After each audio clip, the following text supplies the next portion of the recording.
Bonjour ou bonsoir, dépendant de l'ère à laquelle vous nous recevez chez vous.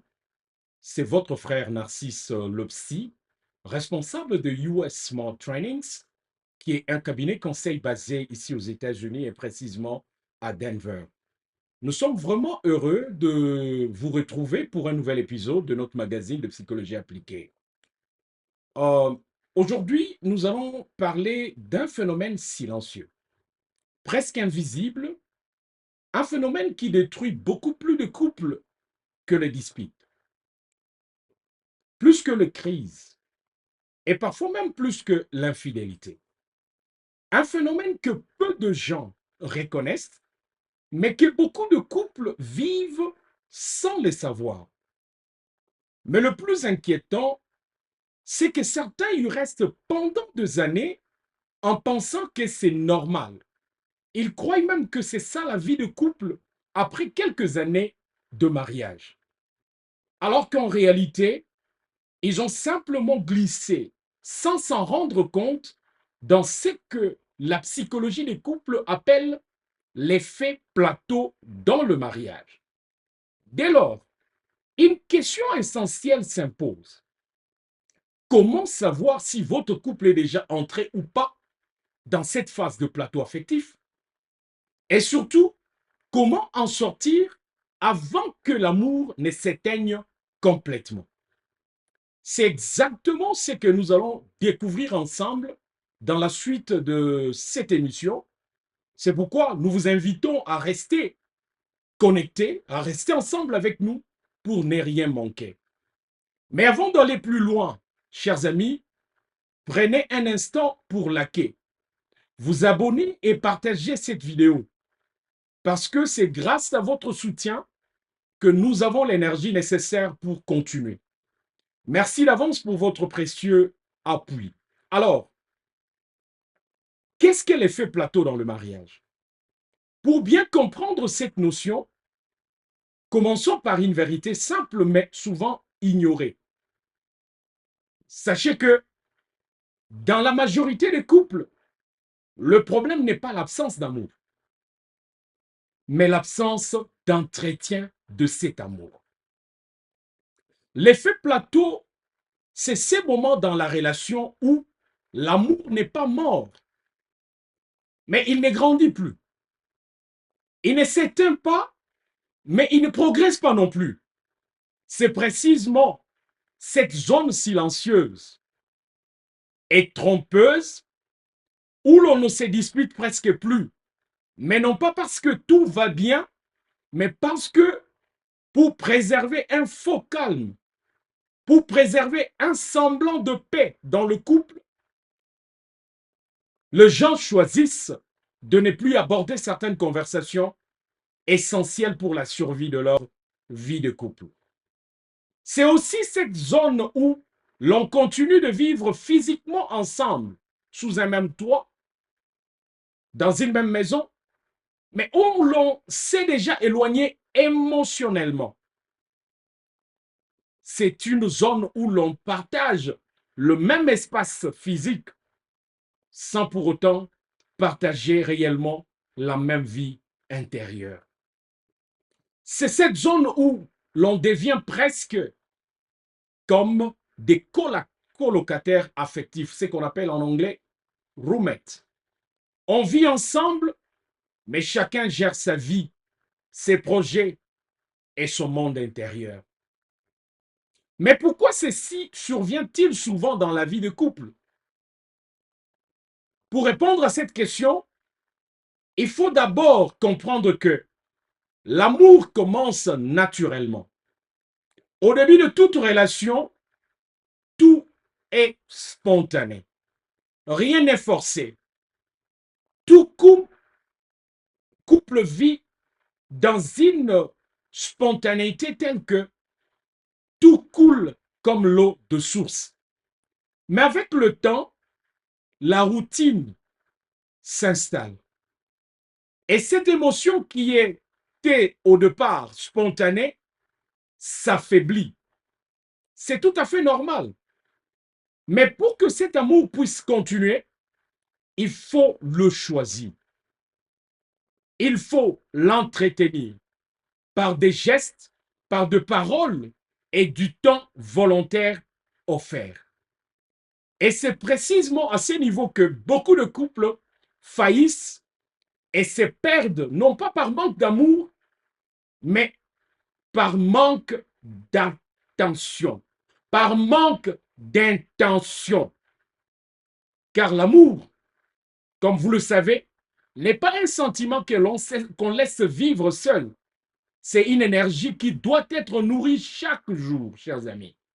Et c'est ce que l'on nourrit chaque jour qui finit par fleurir. Et ce qu'on ne nourrit pas finit toujours par s'affaiblir. Voici alors quelques causes psychologiques profondes qui conduisent progressivement au plateau émotionnel dans le mariage. La première cause, c'est la familiarité qui détruit l'effort.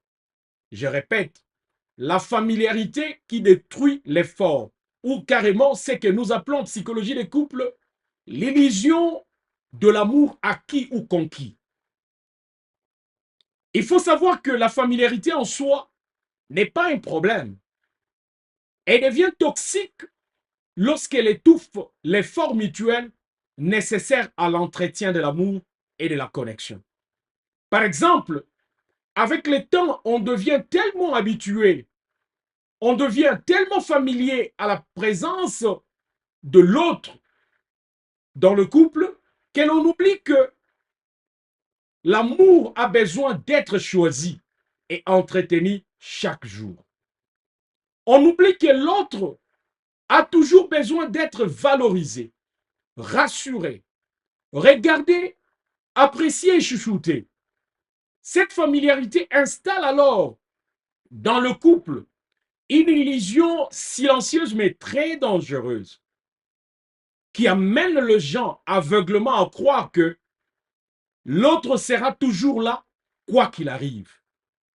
Cette illusion de sécurité ou de l'amour déjà conquis est très dangereuse parce qu'elle conduit le couple silencieusement à stopper de fournir l'effort nécessaire au maintien de leur relation. Non pas par méchanceté, ni par manque d'amour, mais par négligence de l'entretien affectif.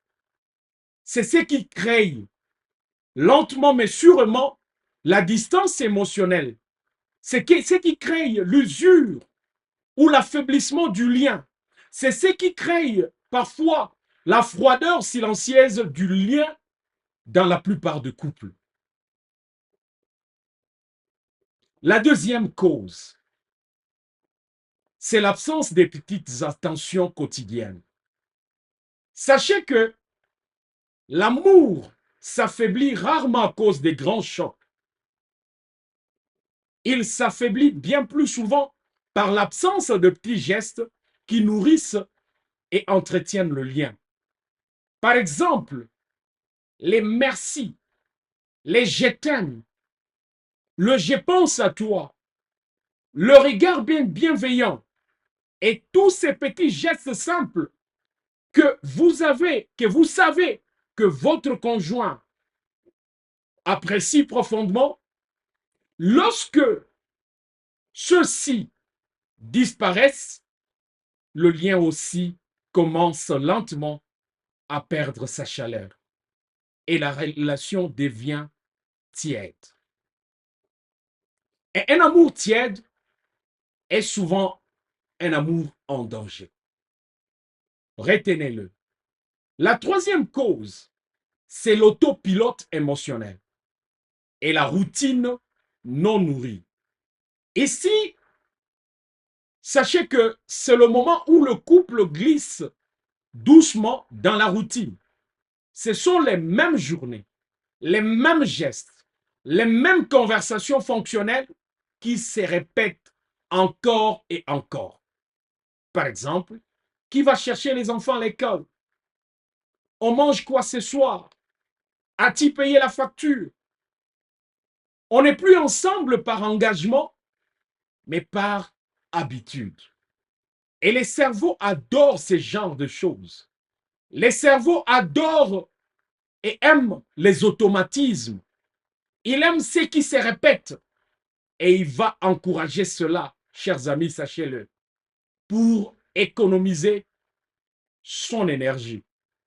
Mais l'amour, lui, ne fonctionne pas en mode automatique. L'amour a besoin de présence, de conscience et d'une vraie intention. La routine n'est pas le problème. Le véritable danger, c'est la routine non nourrie, comme nous l'avons dit. Celle qui continue sans connexion, sans surprise, sans nouveau ou renouveau intérieur. Et la quatrième cause, c'est la fatigue émotionnelle et les blessures non réparées. Vous devez savoir qu'au fil des années, chacun dans la vie de couple accumule de petites déceptions, de petites frustrations, des attentes non exprimées, des paroles blessantes jamais réparées. Rien n'est grave en apparence, chers amis, mais suffisamment grave pour créer une distance affective silencieuse. Souvenez-vous que ce qu'on ne dit pas s'accumule. Et ce qui s'accumule finit par refroidir la relation. Il ne s'agit pas ici de grandes trahisons, mais de petits non-dits, d'excuses attendues mais jamais formulées, des blessures minimisées, mais jamais guéries, qui détruisent plus le mariage. La cinquième cause, la confusion entre amour et confort. Beaucoup de personnes pensent que être à l'aise ensemble signifie automatiquement que tout va bien. En réalité, c'est souvent une illusion. Le confort peut être une bénédiction. Nous n'en disconvenons pas. S'il est sain. Mais il peut aussi devenir une alerte silencieuse d'un malaise qui s'installe petit à petit dans le couple. Car lorsqu'il n'y a plus de tension positive, quand il n'y a plus de challenge, quand il n'y a plus d'effort conscient, l'amour cesse simplement de grandir. Ces conforts passifs remplacent alors l'amour vrai par une coexistence paisible mais vide. Et c'est ce qui cause parfois le plateau affectif dans le mariage. La sixième cause, enfin, le couple qui arrête d'être une équipe. Ici, on voit les couples vivre ensemble, mais ne construisent plus ensemble. Chacun gère sa vie, ses projets, son monde intérieur, et les nous se dissout dans deux personnes distinctes avec leur ego. Et sans nous, sachez-le, dans le couple, il n'y a plus de dynamique, il n'y a plus de vision, il n'y a plus de direction commune. L'effet plateau n'est pas un signe que votre mariage est fini. Non. C'est un signe que votre mariage attend quelque chose de vous. Un appel. Un appel à réinvestir. C'est ce que l'effet plateau veut tout simplement vous faire savoir dans votre vie de couple. Mais il y a aussi aujourd'hui un amplificateur silencieux de cet effet plateau affectif dans le mariage. Un élément omniprésent dans nos vies, souvent sous-estimé, et pourtant extrêmement puissant et dangereux pour la vie de couple. C'est la technologie. Et c'est ce que nous allons aborder maintenant. Quel rôle la technologie joue dans l'apparition du plateau dans le mariage? Observez honnêtement ce qui se passe chez vous. Combien de fois vous êtes-vous retrouvés dans le même lit, sous la même couverture, mais chacun absorbé par son téléphone? sans échanger un seul mot pendant des heures. Aujourd'hui, les couples ne s'éloignent pas par manque d'amour, mais par excès de distraction. Pas besoin de parler. Qu'est-ce que les gens font? On prend son téléphone, on scrolle. Pas besoin de chercher du réconfort. Qu'est-ce qu'on fait? On regarde le Netflix. Pas besoin d'attention. Qu'est-ce que le couple fait? Les réseaux sociaux leur donnent des likes. Les émotions artificielles sont devenues plus accessibles que les émotions humaines. Alors, sans se rendre compte, on remplace les vrais moments par des stimulations rapides, faciles mais vides. Retenez ceci, chers amis. La technologie ne détruit pas les couples, elle crée des couples distraits. Physiquement proches, mais émotionnellement à des milliers de kilomètres l'un de l'autre. Mais la bonne nouvelle, c'est que ce plateau n'est pas une fatalité. Car il existe des clés concrètes, simples et puissantes pour sortir de ces plateaux affectifs. Mais comment alors sortir de l'effet plateau dans le mariage? C'est ce qui est important de savoir. Sortir du plateau n'est pas une question de miracle. C'est une question de volonté. Une question de réinvestissement conscient. Et voici le 7 clés simple que nous avons choisi pour vous, que tout couple peut utiliser pour raviver l'amour et sortir de l'effet plateau. La première clé, c'est recréer la présence, pas seulement la proximité. Je répète, recréer la présence et pas seulement la proximité. Pourquoi? Parce que beaucoup confondent le deux. Parce que vivre sous le même toit ne suffit pas dans l'amour. C'est que l'autre ou votre partenaire attend, ce n'est pas seulement votre présence physique, mais aussi votre présence émotionnelle. Je le souligne, l'autre veut votre présence émotionnelle et non seulement physique. Par présence physique, sachez que le corps est là. Par présence émotionnelle, le cœur, l'esprit et l'attention doivent être aussi là. Retenez que le couple qui reste longtemps ensemble ne mise pas seulement sur le temps passé ensemble, mais surtout sur la qualité de ce temps. Ainsi donc, si vous souhaitez réellement recréer cette présence émotionnelle au sein de votre couple, rangez le téléphone, éteignez les écrans, regardez-vous, parlez-vous à nouveau, vraiment comme ce fut au début de votre relation. Vivez de nouveau l'instant ensemble. Un couple recommence à vivre les jours où il recommence à se voir. Se voir en psychologie des couples, ce n'est pas une question des yeux, c'est une question de cœur, d'attention, de présence et de conscience.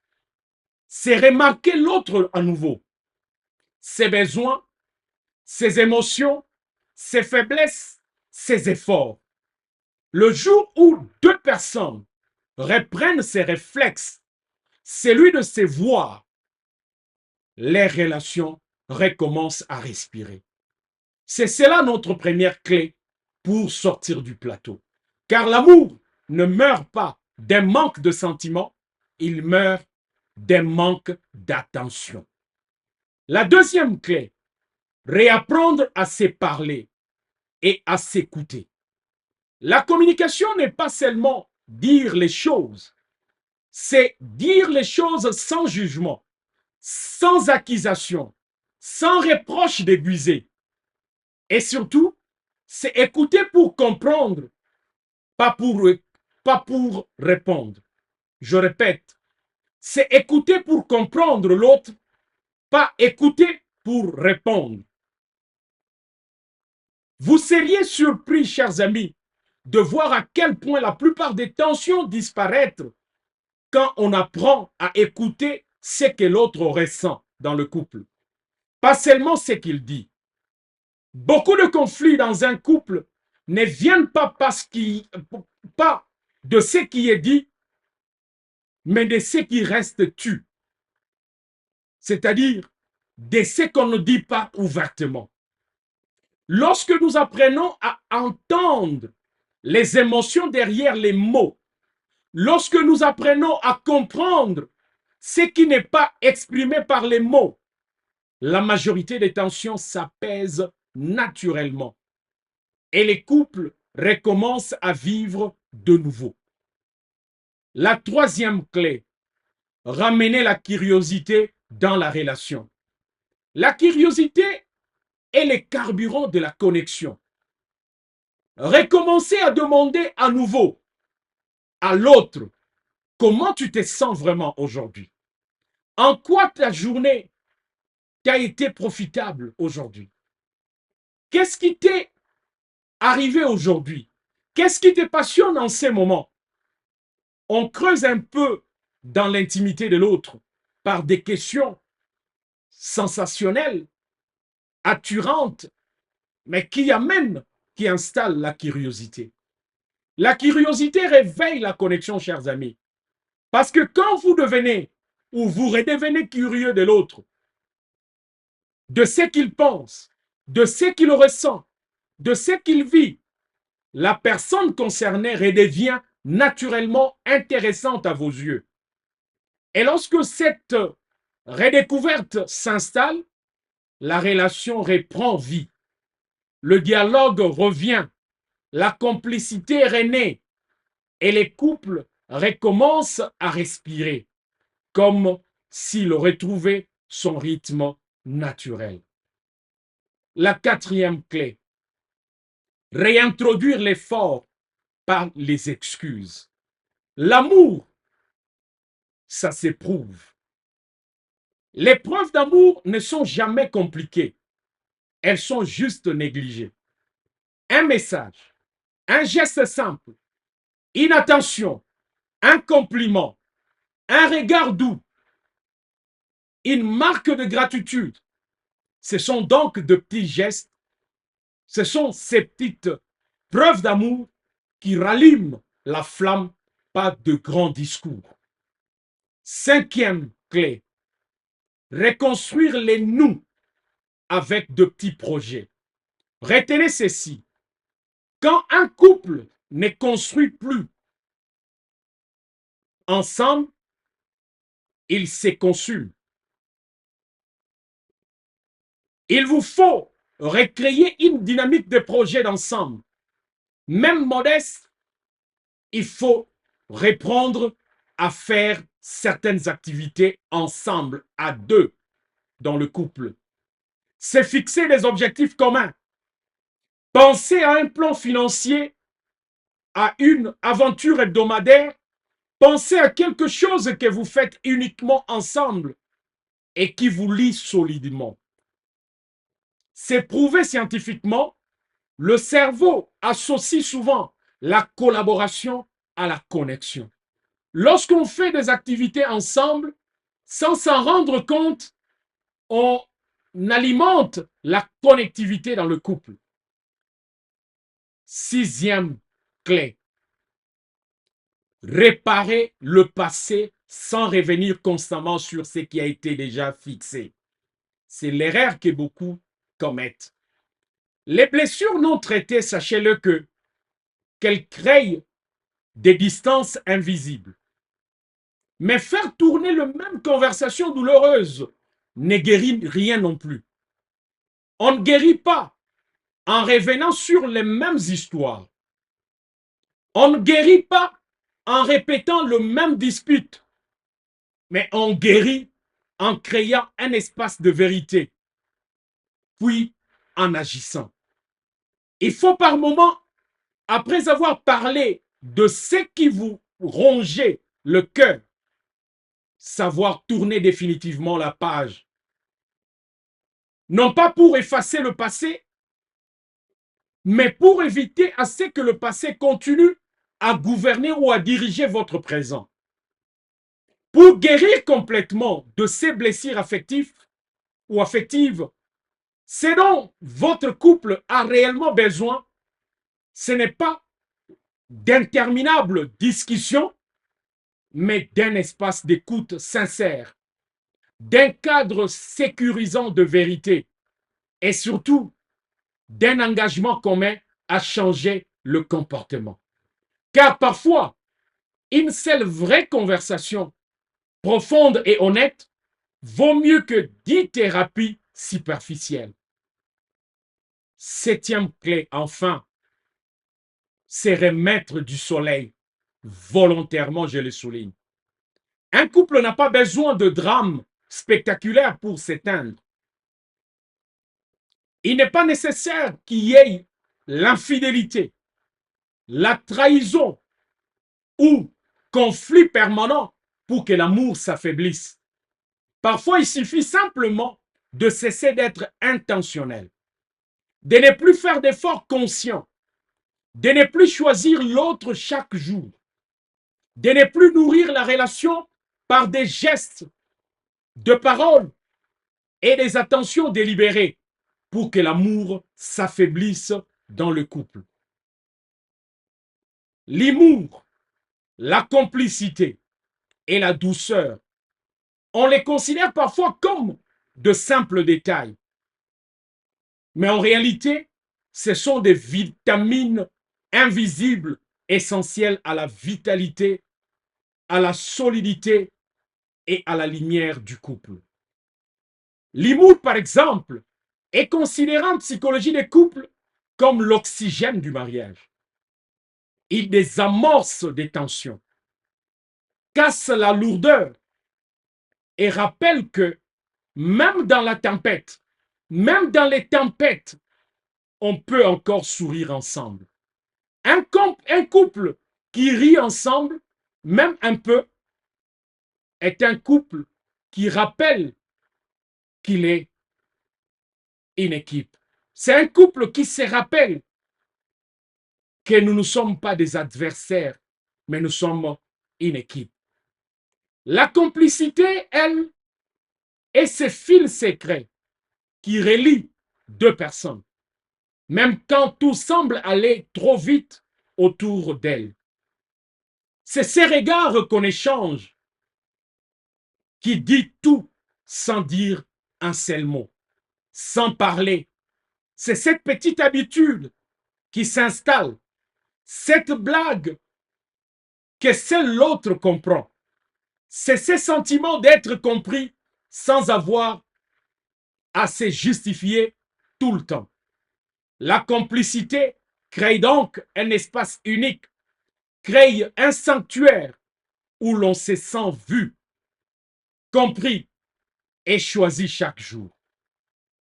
La douceur, quant à elle, est le baume ou la crème du cœur. C'est elle qui apaise les blessures. C'est elle qui apaise les tensions dans le couple. C'est elle qui calme les tempêtes et permet au cœur de se poser. C'est le ton calme qui évite l'escalade lors de disputes. C'est le geste qui dit « Je suis avec toi, pas contre toi ». La douceur, chers amis, n'est pas une faiblesse. C'est un choix puissant. C'est lui de répondre avec gentillesse et considération au lieu de réagir avec dureté et fermeté. Et quand la douceur devient un réflexe dans la vie des couples, quand la douceur devient une habitude dans la relation, la douceur transforme la maison en un véritable refuge émotionnel. Elle transforme la maison en un lieu où on vient s'abriter lorsqu'on est dépassé ou débordé par des événements ou des problèmes. Elle transforme le partenaire en un véritable allié. Bref, l'humour, la complicité et la douceur comme vous l'avez sûrement remarqué, sont des vitamines invisibles qui nourrissent un couple au quotidien. Ne les négligez pas, chers amis. Ne les négligez jamais si vous voulez réellement maintenir votre flamme d'amour. Sortir de l'effet plateau n'est pas difficile. C'est juste une question de volonté de la part de ceux qui se sont aimés avant, de ceux qui sont concernés par ces plateaux. Et lorsque deux personnes décident de réinvestir, même un peu, même timidement, l'amour recommence à avancer automatiquement ou naturellement. En conclusion, notez que l'amour revient toujours là où on décide de le reconstruire. Le soleil dans l'amour ne revient pas tout seul. On doit le ramener. Si vous devez retenir une seule chose aujourd'hui, retenez ceci.